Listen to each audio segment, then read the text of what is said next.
All right, Chemistry 3111. We left off with this question, 21.25 C, and then we also said we were going to take a look at 21.26 B. Okay, these two reactions. So these are Claisen reactions, so Claisen condensations.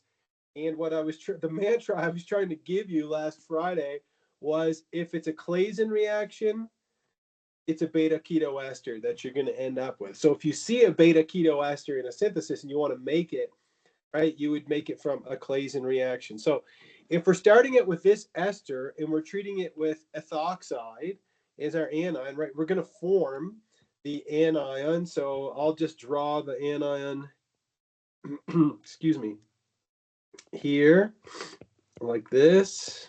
All right, like that and like that. Okay, so we have both of these species in equilibrium, right? We've got some of the un, uh, the neutral form, and then we have some of the enolate. And as I drew before, right, this is our alpha. We can think of this as being our alpha carbon, and we have a nucleophilic attack onto our carbonyl like this. And of course, I'm not going to draw the complete mechanism, but you can see where the bonds are being connected, right? So if that's my alpha carbon, then this is going to be where my beta ketone is. Excuse me.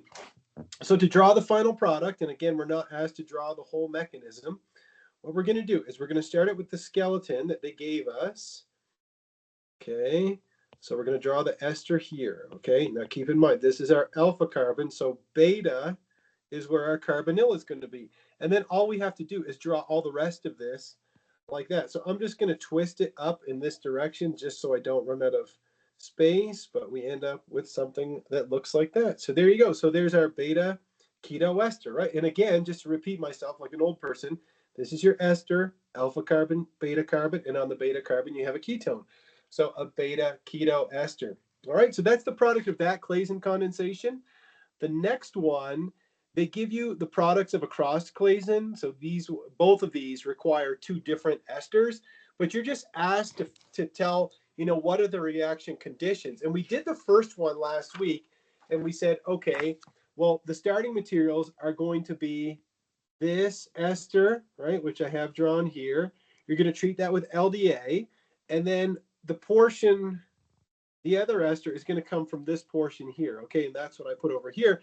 The only difference is I added the OET group, right? Because it's an ester. So we're going to do the same treatment here. So you see that we're actually starting out with the exact same ester, which is ethyl propionate that we used in the last one, okay? So we're going to start with our ethyl prop. That's not a very good drawing. So we're going to start out with our ethyl propionate, which looks like this. Which looks like this. In step one, we're going to hit it with LDA. In step two, we're going to treat it with our other ester. And so if I just circle this part in green, you can see what the ester is going to be. So let's pencil that in. It's going to look like this. And then, of course, we want to use ethoxide, right? You have to use ethoxide in this case to avoid transesterification. And then the last step is going to be aqueous acid, and that is going to give us our product. And again, if you want to go back and review this is what we call a crossed Claisen, right? Because we're using two different esters to make the beta keto ester in the end. All right, there you go. So that's just a little review on Claisen reactions. Then after that, we looked at alkylation. So we looked at kinetic and thermodynamic enolates, and that was kind of covered here. So we said if we want to do a kinetic enolate, we use sodium hydride at room temperature. A thermodynamic enolate, we use sodium hydride at room temperature. If we want to do a kinetic enolate, we use LDA at minus 78 degrees Celsius. And I explained why we use a weird number like negative 78 instead of negative 80. It's because when you mix dry ice and isopropanol, it makes a bath, which is minus 78. So we went over these, and students were really good at those. And so that brings us to the next new topic, which is the malonic ester synthesis. So I'm doing them in the reverse order from the textbook. So in the textbook, he does the acetoacetic ester synthesis first, meaning you scroll down, he does this one first. But anyhow, I'll just do them in reverse order because that's the way they were taught to me. But anyhow, we're just going to go over all the content anyway. So the first new transformation that we're going to do today is to take an alkyl halide. So you guys know what an alkyl halide is by now. And of course, X could be any leaving group, but we're going to use halogens. And then you're converting that into a carboxylic acid, but you're adding two new carbons. Look, you're adding carbon 1 and 2, and the second carbon is the one that has the carboxyl group on it. So a pretty neat reaction if you think about it. If you think about acetic acid, which is this acid, right? This is acetic acid. It's the acid that's found in vinegar, so acetic acid. If you think about it, it's almost like sticking acetic acid on the end of your R group, really, is what you're doing, okay? So that's one way to kind of think about it, if that helps you digest the content. But anyhow, how do you do this neat reaction? Well, you actually have to have a starting material called diethylmalonate, okay? So diethylmalonate, the structure is shown right here, so you're going to have to practice drawing the structure, which looks like this. If you guys remember, oh my stars, go away. So oh my, so my was malonic acid, which has 3 carbons. So this is diethylmalonate. So it's just the diethyl ester of malonic acid. So this is diethylmalonate, this compound here, and it's actually not over the reaction arrow. It would actually be over here somewhere. But anyhow, diethylmalonate, the first thing you do is you treat that with ethoxide, and that converts it to the stabilized enolate. And you guys know that you could have the negative charge here, here, or here, depending on whichever resonance form that you draw. So this stabilized enolate is now going to function as a nucleophile. So what we're going to see is we're going to convert it into the enolate, and then it's going to do an SN2 on our alkyl halide. So let's take a look. So the enolate is then reacted with the alkyl halide. So you might be saying, now, what's the point of all this? Well, the point of all this is that now you have this diester. And what's cool about that is if you hydrolyze it, you hydrolyze this ester to a carboxylic acid and this ester to a carboxylic acid. And it turns out that this compound, like this, is actually unstable. Okay, so this here is unstable, and it rearranges and it loses carbon dioxide in the process. So it undergoes what's called a decarboxylation reaction. It says it's decarboxylated. But the bottom line is when it's decarboxylated, you're losing carbon dioxide. So carbon dioxide is a gas, so that's going to go up the smokestack or up into the air. So this is an irreversible reaction. And what have you done? Overall, you've added 2 carbons with a carboxyl group on the end. Now, the mechanism for the decarboxylation is shown here. I'm not going to write will not ask, but I've never asked this mechanism for any, in any of my quizzes or anything like that. But anyhow, it's a pretty cool mechanism. You can see it's a concerted process. It happens all in one step, 3 curved arrows at the same time. But then you end up with an enol. Now, the textbook calls this an enol. I think that technically you could call it an enediol because it's got 2 hydroxyl groups, but whatever. It then undergoes tautomerization to give you the carboxylic acid. Now that's a lot of information that I just fed you. So if you're wondering, like, what's the overall process, Mr. Dion? Here's the overall process. Okay, it's actually not that bad, I don't think. You start out with diethylmalonate. Okay, this compound here. You treat it with sodium ethoxide. It gives you the conjugate base. So then the conjugate base is going to do the SN2 on your alkyl halide. Okay. Then after you do that, you heat it up with acid, and that causes the decarboxylation reaction to occur. And so you end up with what? You end up adding 2 carbons on the end of your alkyl halide like that. Now, if you're a student, I know you all are, you probably noticed, well, hey, Mr. Dion, there's not 1 acidic proton here. There's 2 acidic protons. Couldn't I do a dialkylation, right, and make something like this where I have my 2 carbons here, right, 1, 2, like that? Absolutely. You can absolutely do that.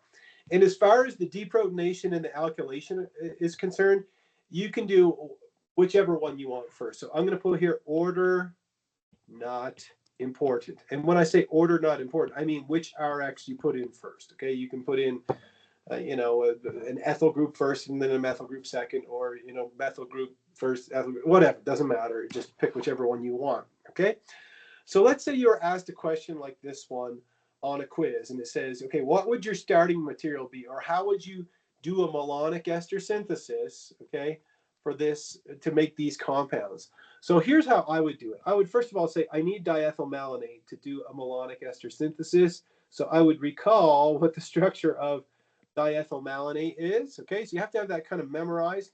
And then I'd say, okay, 1, 2 carbons. I know that this part of my molecule, this part is going to come from diethylmalonate. Okay, the rest of it, all of this is going to come from my alkyl halide. So I'm going to start by writing down my diethylmalonate, which looks like this, like that. Okay, and then I'm going to hit that with sodium ethoxide.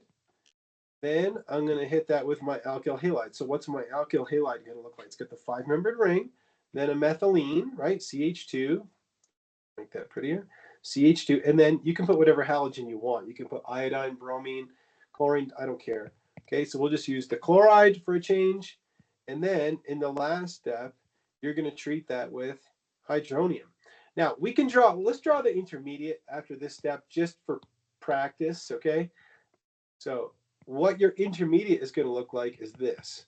So you're going to have your diethylmalonate molecule like this, but now you're going to have CH2 and you're going to have your 5-membered ring attached like that. So then all you have to do to finish it up is say, okay, I'm going to H3O plus and heat, and that is going to give me the product like that. Give me a thumbs up if you follow me on that. I think the hard part is remembering the structure of diethylmalonate, and also the name, the malonic ester synthesis is kind of a funny name. But anyhow, let's try the next one. We'll do the exact same kind of approach, okay? Exact same thing. So the portion that's going to come from our diethylmalonate is going to be carbons 1 and 2 here. So we'll put a circle around all that. And that means that our 2 alkyl halides, in this case, are going to come from here. That's going to be one of them. And the other one is going to come from here. So you see that one has an ethyl group and the other one is an isobutyl group. Okay, so to draw out our synthesis, we're going to start with diethylmalonate. So there's my diethylmalonate. Then in step 1, sodium ethoxide. You can put whichever one of those R groups you want in. Okay, you can put the ethyl group first. You can put the isobutyl group. It doesn't matter. I'm going to put the ethyl group first. So I'm going to use ethyl iodide like that. So that's going to install the ethyl group. Then we're going to hit it with sodium ethoxide again. And then we're going to put in the isopropyl group, or sorry, the isobutyl group, which is going to look like this. So I'll use isobutyl iodide. That is going to give me what? So let's draw it out. So we're going to have our diethylmalonate. We've replaced both of those protons. We replaced one of them with an ethyl group, and we replaced the other one with an isobutyl group. And so to finish it up, we take it and we heat it with aqueous acid, so H3O plus, and heat, and we end up with the product. Just like that. And there you have it, folks. All right, give me a thumbs up if you think you could do that. Even if you're saying I have to practice it for 20 minutes, but then I'll get the hang of it. Great. So the malonic ester synthesis. It's something that you might not want to think about, or maybe you do. It depends on your interest level in synthesis. But again, if you go back to the beginning, think about what you do here. You're taking an alkyl halide. Alkyl halides are cheap, abundant. Okay, you can buy them all over the place. And then just using diethylmalonate, which is also a pretty inexpensive compound, you're able to make a carboxylic acid, and you add 2 carbons. Pretty cool transformation, because once you have a carboxylic acid, what are you thinking? I don't know. I was thinking about chapter 20. There's so many different things you can do with carboxylic acid, right? It's almost like the sky's the limit in a way. So malonic ester synthesis is pretty cool. So let me show you the next one, which is acetoacetic ester synthesis. And again, I do them in the reverse order of the textbook, but the acetoacetic ester synthesis uses something called ethyl acetoacetate. So that's this compound shown here as your starting material. Just give me 1 second.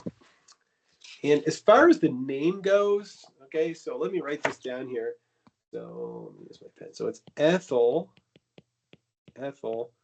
acetoacetate.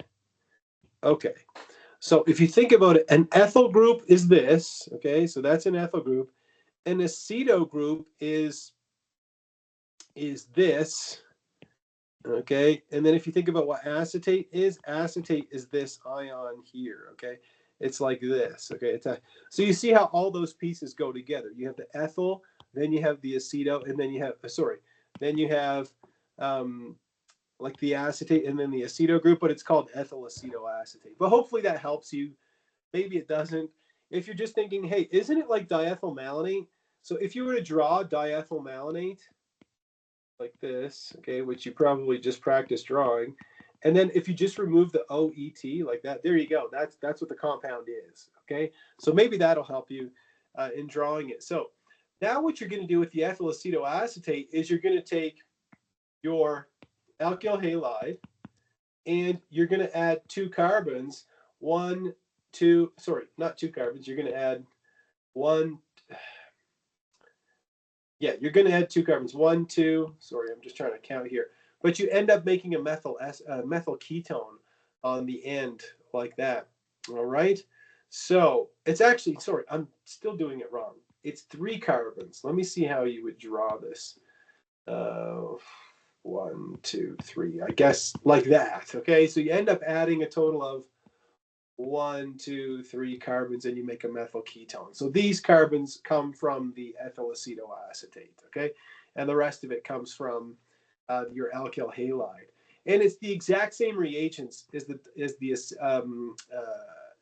malonic ester synthesis. It's identical. So first step is to treat it with sodium methoxide. You make the doubly stabilized enolate. That's a nucleophile. This is an electrophile. Then you heat it up with acid and you end up doing a decarboxylation reaction again. Okay, so you end up with an enol and it tautomerizes to give you the methyl ketone. Now, I'm not going to ask you to draw the mechanism of it. So let's say you wanted to synthesize these compounds doing the acetoacetic ester synthesis. Here's how I would do it. I would count 1, 2, 3 carbons from the end. That's going to come from your ethyl acetoacetate. That means that all the rest is going to come from your alkyl halide. So what are you going to draw? You're going to start by drawing ethyl acetoacetate, which just looks like this. Okay, step 1, sodium methoxide. Step 2, your alkyl halide, which is going to be this compound. So we have, I'll just use the iodide, okay, and I'll even color code it here. So we'll turn it to blue like that. Okay, and then what are we going to end up with? We're going to end up with something that looks like this. So we have our ethyl acetoacetate like that. Now we're going to have our alkyl halide like that.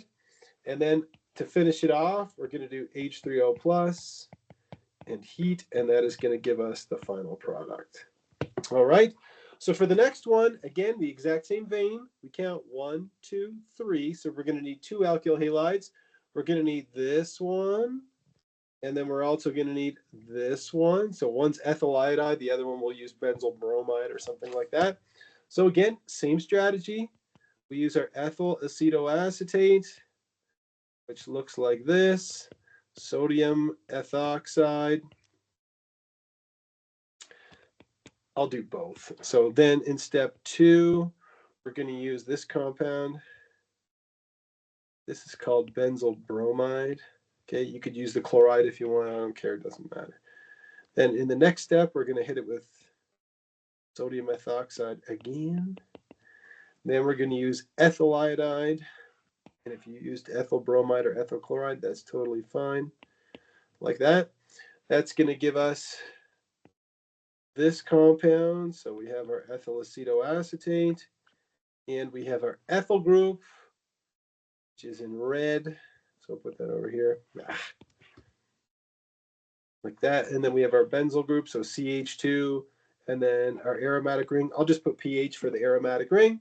And then to wrap it up, cook it up with some acid, heat, and then you end up with some sweet, sweet product, just like that. There you go, my friends. So acetoacetic ester synthesis and the malonic ester synthesis. Okay, if you go to the very end of the chapter, where he gives you kind of a summary of all the different things that we covered. So last class, we finished up to this point. We stopped here. And today we're kind of starting here. So this is kind of June. So today, so we've covered these two reactions, malonic ester synthesis and acetoacetic ester synthesis. Both of them pretty cool syntheses that enable you to make a carboxylic acid. When you make the carboxylic acid, you add a total of 2 carbons. When you make the methyl ketone, you add a total of what? Come on, slides. 1, 2, 3 carbons. Give me a thumbs up if you're with me on those two syntheses. Everybody with me on those ideas? Kind of a new way of, or just a neat way to make a carboxylic acid. And then we also looked at a way to make a ketone. All right, so what we're going to cover today, we're going to spend most of our time on this stabilized carbon nucleophiles, which leads us into the storic enamine synthesis. And then the Robinson annulation is just 2 reactions that we will have covered by the time we get there. So it's actually going to be a Michael addition followed by an aldol condensation. So Robinson annulation, I'll even put it in here. So it's a Michael addition or Michael reaction followed by aldol condensation, which we covered in detail earlier on. All right, so let's go back and let's get into what we call the Michael addition or the conjugate addition reaction. So let me find it. Where was it? It was over here somewhere. And you're going to have to kind of be on your toes a little bit through the conjugate addition reactions, but it's pretty cool chemistry in terms of making new molecules that you might not have thought about before. So let's start. So it says, if you have an alpha beta unsaturated carbonyl, how do you make that? You make that via an aldol condensation. And we went over aldol condensation and aldol addition in detail, right? The difference with aldol condensation is that we use sodium hydroxide and what? Heat, right? Because we drove water out of the molecule.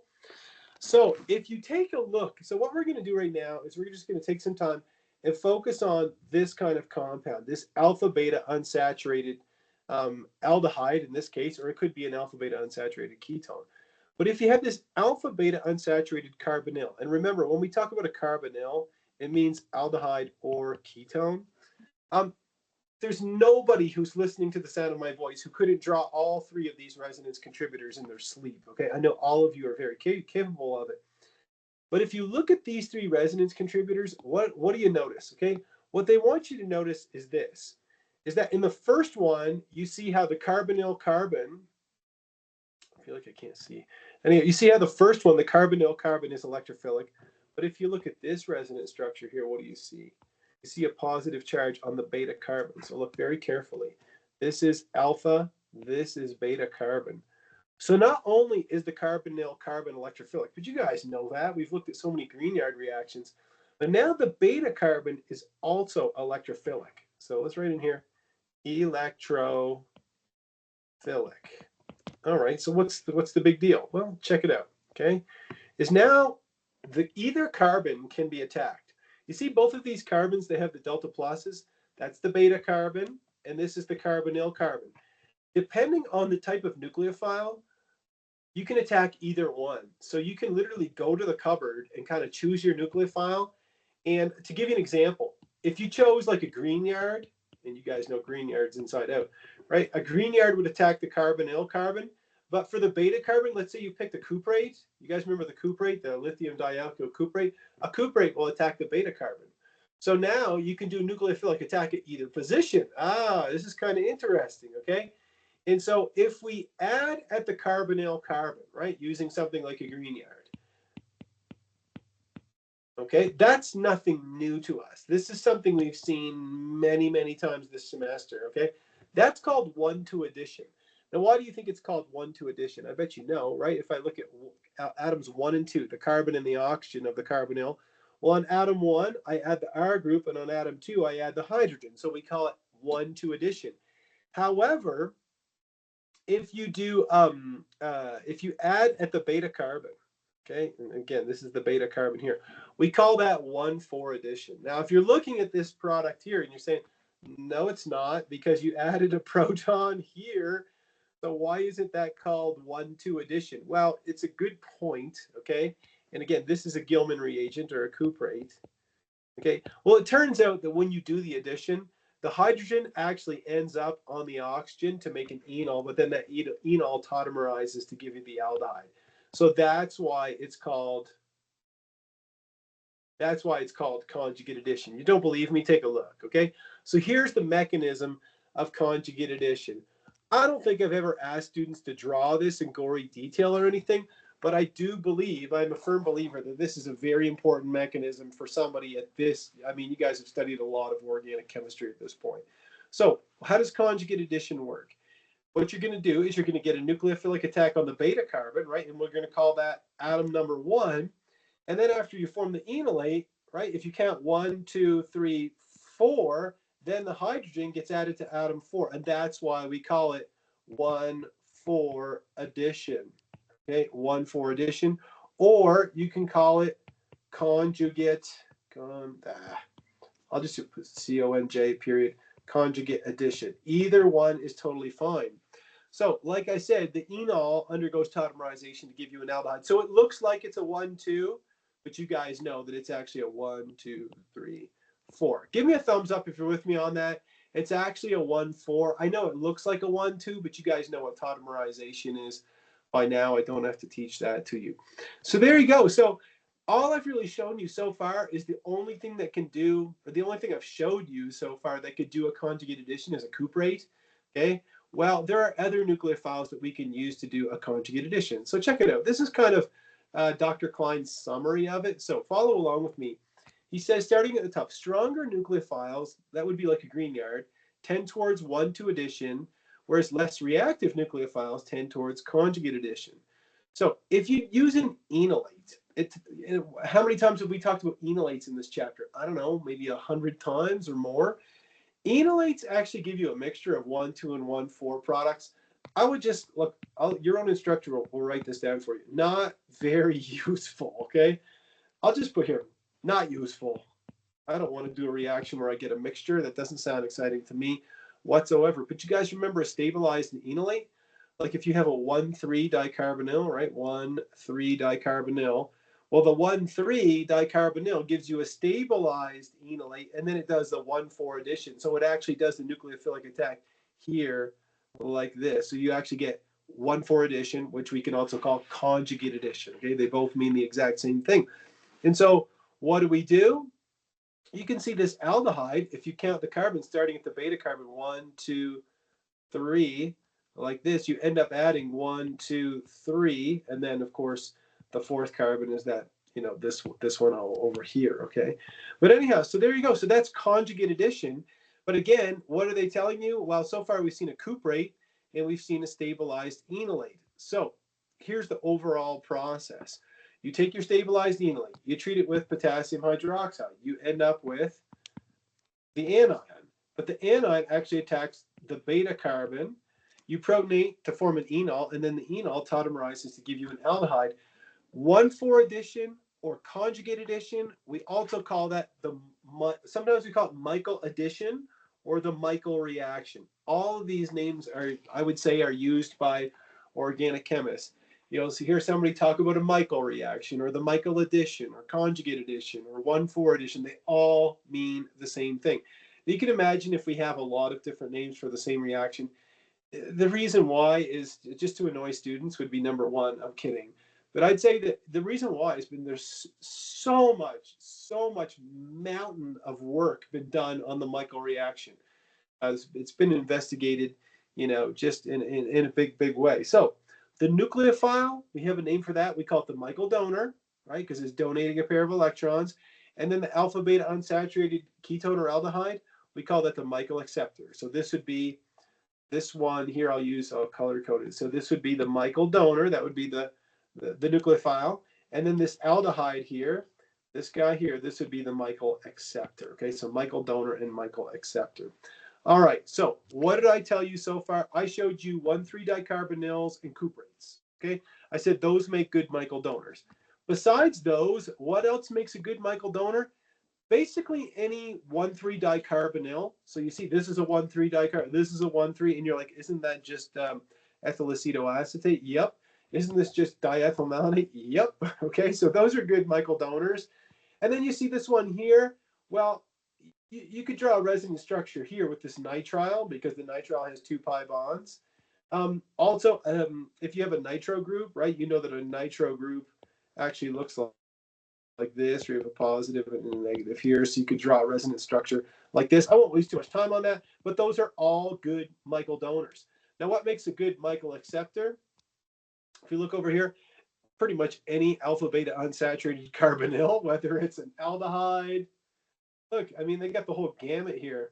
They got aldehyde, a ketone, ester, amide, and then the 2 at the bottom, right? What do they both have in common? The nitrile and the nitro is they both have pi bonds, right? There's a pi bond here, and there's a pi bond on the nitro, right? So you know. Anyhow, I won't draw the whole nitro, but you get the idea. So we have our Michael donor and our Michael acceptor. So by choosing the appropriate Michael donor and Michael acceptor, you can, you know, make different compounds. And if you're thinking, oh man, this is going to be tricky to try to connect the dots for Michael reaction, I would say, yeah, in a way, but it's actually not that bad once you get a chance to practice it.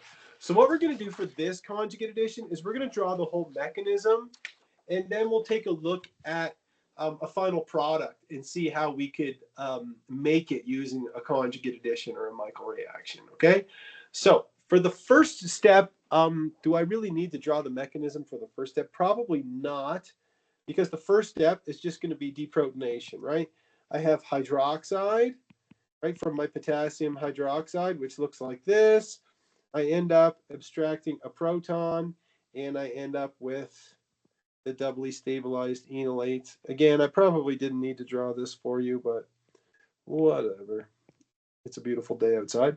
So the next thing we're going to do is we're going to do a nucleophilic attack on our Michael acceptor. So this is going to be our Michael donor. Okay, so let's draw the Michael acceptor, which is going to look something like this. All right, like that. So we have our nucleophile. It's going to attack like this, and let's draw what we end up with. So Mr. Dion's going to be very careful. Now that I said that, I'll probably make a mistake, but anyhow, so we end up with something that looks like this. So 1, 2, 3. There we go. So this is going to be our enolate, like that. There's our negative charge, and then we have our 6-membered ring out there like that. So there you go. So that's this again is going to be our Michael acceptor, and so that's our intermediate that we get. So what's the next step going to be? Is we're going to do a protonation. So we're going to have H3O plus like this. All right. So we're going to do a proton transfer like this. Okay. And then we're going to end up, maybe I could just copy and paste. No, that's not saving me any time.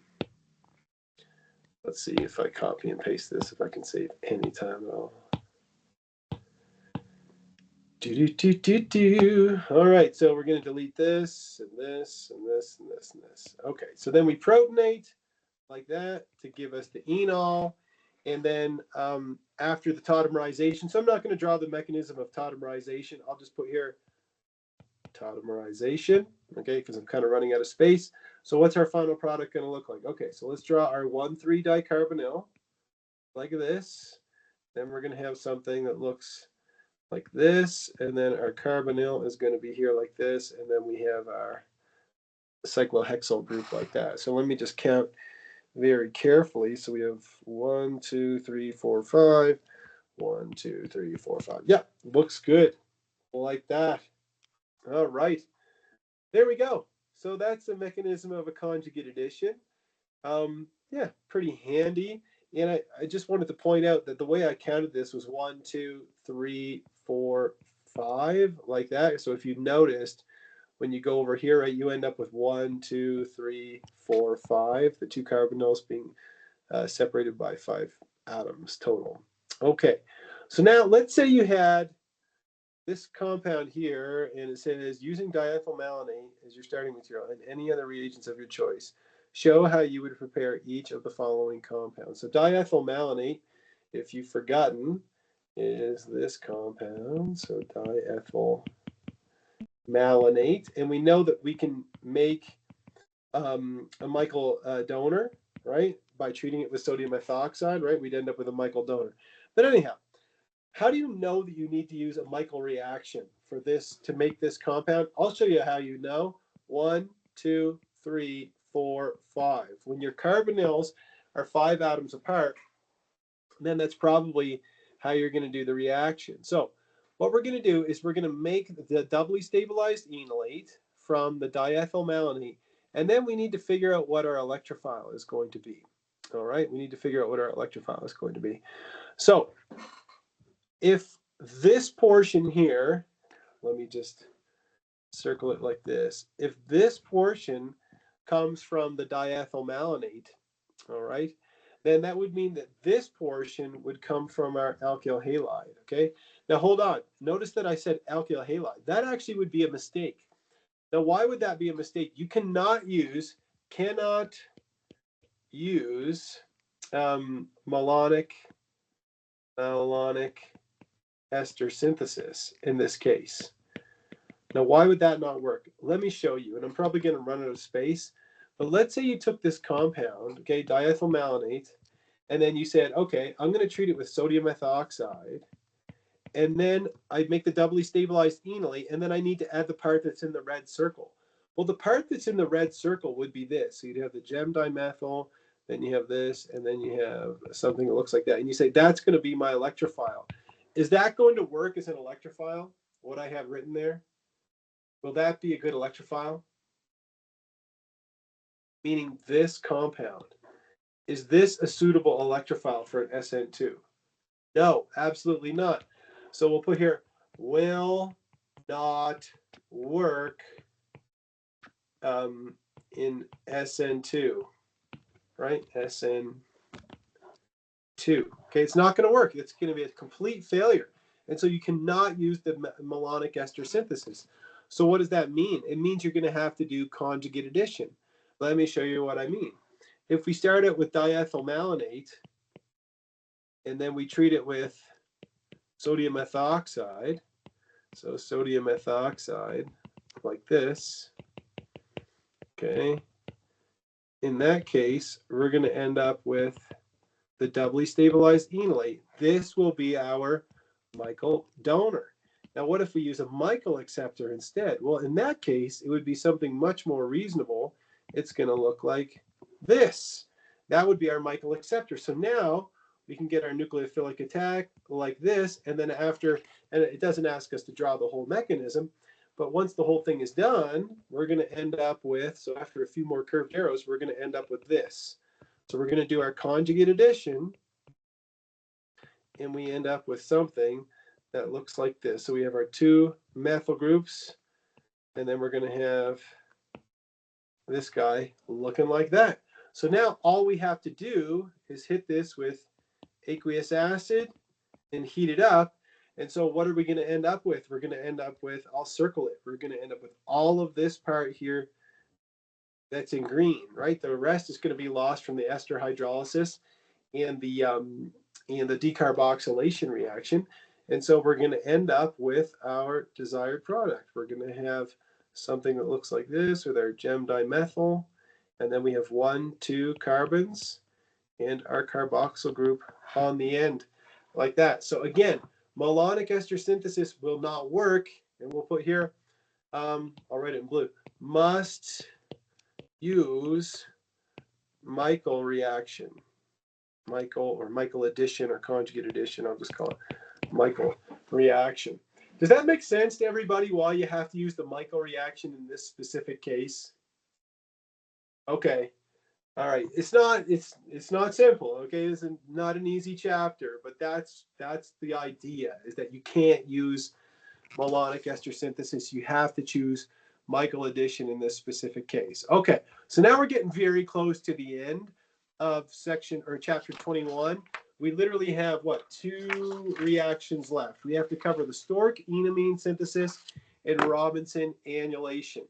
So if you go back to the Michael addition, right, what did we always end up with? We ended up with some kind of 1, 2, 3, 4, 5 dicarbonyl. Okay, but I wouldn't say not the problem, but you probably noticed that you always have to have, you know, some kind of stabilized enolate to do that. Okay, to do this reaction, and so that leaves out compounds like let's say you wanted to use cyclohexanone. Okay, and oops, that's not very pretty. Let's say you use cyclohexanone, and then you wanted to treat this with, you know, sodium methoxide. Well, that's just going to do an aldol condensation reaction, so that's not going to work, right? So you can't make a 1,5 dicarbonyl. So I'll put here. I'll put 1,5 dicarbonyl. Okay, I'll put a big X over that because this just wouldn't work. So it turns out that a guy named Gilbert Stork, who was a brilliant organic chemist, I mean, one of the best, okay, came up, and I think he was at Columbia. Anyhow, Gilbert Stork, really bright guy. He came up with all kinds of cool stuff. But anyhow, he developed what's called the Stork enamine synthesis. So he said, okay, this reaction doesn't work, but I can find a workaround for it. And you guys remember enamines? Remember that? We covered it in the section on, or the chapter on aldehydes and ketones. We said you take a ketone or an aldehyde, and then you take a secondary amine, okay, catalytic amount of acid, and you remove water, and you end up with an enamine. Well, it turns out that if you make this enolate, like I said, it's going to give you some kind of aldol condensation. And either way, this is such a powerful electrophile that it's going to attack the carbonyl carbon like that. So it would not be a Michael donor. So this is not a Michael donor. But if you make the enamine, it is a Michael donor. So the enamine is a Michael donor. Now, if you're saying, why would this be a Michael donor? Well, keep in mind, there's a lone pair of electrons on this nitrogen, and here's how. Look, like that, it behaves as a nucleophile. So it's not as strong a nucleophile, so it serves as a Michael donor. So enamines behave like an enolate, right? You have the negative charge in the same spot, but it's less nucleophilic, so it's not as strongly reactive. And so if you put it in the presence of an alpha beta unsaturated aldehyde like this per se, it's going to do what? It's going to attack at the beta carbon. Okay, so it's going to do a Michael addition. So is that cool or what? So check this out. So what he did is this. He said, okay, I'll make an enamine, and then I'll put it in the presence of some kind of alpha, beta, unsaturated, either way, Michael acceptor, okay? So then what happens, I'm sure that you could all draw the product of these two curved arrows, right? You end up with this. Now what's going to happen when you take this and you heat it with acid? You're going to protonate this to make the alcohol, so you get an enol. That's going to tautomerize to give you a ketone. And what do you know about iminium ions? When you hit an iminium ion with H3O plus, it's going to give you a ketone as well. So you end up hydrolyzing the whole dang thing. So it's two reactions in one. So you can even put here 2 in 1. You protonate, I should say, you protonate the enolate to give you an enol. That tautomerizes to give you a ketone. And then you hydrolyze the iminium to give you a ketone. So you end up with a 1, 2, 3, 4, 5 dicarbonyl. And of course, you end up with your secondary amine recovered in the end like that. So that's the Stork enamine synthesis. So again, the purpose is this. So if you're like, why do I have to learn this? You just taught me Michael addition. Now why do I need to know using an enamine again? It's because this will not work. You cannot just make an enolate out of this and do a conjugate addition, a Michael reaction. It won't work. You have to make the enamine out of this first, okay? Once you've made the enamine, then that will serve as your nucleophile to do a Michael reaction. So if you're wondering about like what enamine should I make, because there's lots of secondary amines out there, I'm going to put here usually, and I looked this up in the solutions manual before, he usually uses this compound, CH32NH. So this is called dimethyl, you guessed it, dimethylamine. Okay, so he uses dimethylamine and a catalytic amount of acid and removal of water. Then once you form the enamine, so of course in this case you'd end up with the enamine, so you can get some practice drawing your enamine, which would look like that. Okay, then you do the Michael addition. Then you do the hydrolysis, and you end up with your 1,5-dicarbonyl compound like that. Again, to have the foresight to do this is pretty cool. It's a pretty remarkable thing. So another thing that you want to remember is that when you do the Michael addition, we'll put here carbon-carbon bond formed between carbon 2 and carbon 3. So you can see the bond is formed right here between carbon 2 and carbon 3. So if you're planning a storic enamine synthesis, count out the 5 carbons in between carbon 2 and carbon 3. That's where you're going to form your bond. And that will help you if you're asked a question like one of these maybe. Okay, so it says use a storic enamine synthesis to show how you might accomplish this one. So if we count out 1, 2, 3, 4, 5, we're going to form our bond between carbons 2 and 3 like this. Right, we know that this is not a good Michael donor, and we're making a 1,5-dicarbonyl, so we want to use the storic enamine synthesis. So what's the first step going to be? Is going to be to make the enamine. So we're going to use dimethylamine, a catalytic amount of acid, and then of course I'll just write here negative H2O, right? So that would give us the enamine, which is going to be this. I'll just draw it over here. They're not asking for the whole kit and caboodle here. But that would be the enamine that you would form in this case. Then what's our Michael acceptor going to be? Well, you can see it's all of this right here. So it's going to look like this, okay? So that's going to be our Michael acceptor. So we'll scribble that down too. So I'll put here step 2. It's going to be put our Michael acceptor in like that. In step 3, hydrolyze the whole dang thing with H3O plus like that. There you go. You're done. For the next one, it's in the exact same vein. Look, we have a 1, 2, 3, 4, 5 dicarbonyl. The bond is going to be formed between carbons 2 and 3. You can see that this 5-carbon chain here is this chain like this. They just rotated this bond, okay? So remember, this is a ketone, so it's going to be no good for a Michael reaction. We have to convert it into an enamine. And so step 1 is going to be dimethylamine, a catalytic amount of acid, removal of water. That's going to make our enamine. The enamine is going to look like this. So I'll just draw it the way they have it there, okay? Then what's our Michael acceptor going to be? Well, you can see the Michael acceptor is going to be all of this portion here. We're going to have this 6-membered ring. We got our carbonyl. We got our alpha beta unsaturated ketone. So step 2 is to use this compound. And then in step 3, what do? We treat it with aqueous acid. We protonate the enol, or the enolate to make an enol. It tautomerizes to give us the ketone, and then we hydrolyze the aminium ion. And that, my friends, is the storic enamine synthesis. All right. So the very last reaction that we learned in this whole chapter is called the Robinson annulation. And I think it's named after Sir Robert Robinson. So if he's a sir, wasn't he knighted, I guess? Anyhow, but Robinson annulation is literally nothing more than the combination of 2 reactions that we already learned, okay? So we've already covered Michael addition. We just went over that. And last class, I taught you the I just taught you aldol condensation, right? So all you do in a Robinson annulation is you make the enolate, the doubly stabilized enolate, like this. It acts as a nucleophile, son of a gun. It acts as a nucleophile, so you have nucleophilic attack like this. You form the enolate that gets protonated to give you the enol. It tautomerizes to give you the ketone.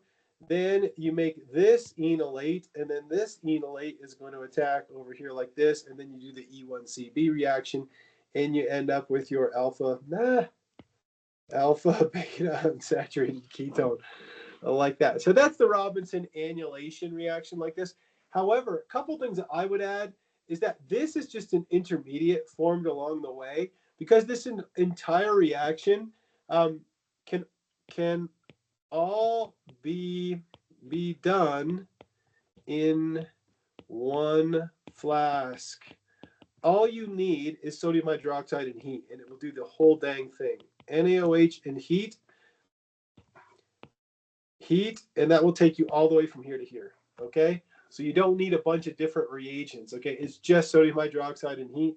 You do the Michael addition, then you do the aldol condensation, and you're done. Okay, so let me show you how you would come up with the reagent. So all it's asking you for is like this part here. Here are the two reagents, 1, 2. So you need a Michael donor and a Michael acceptor.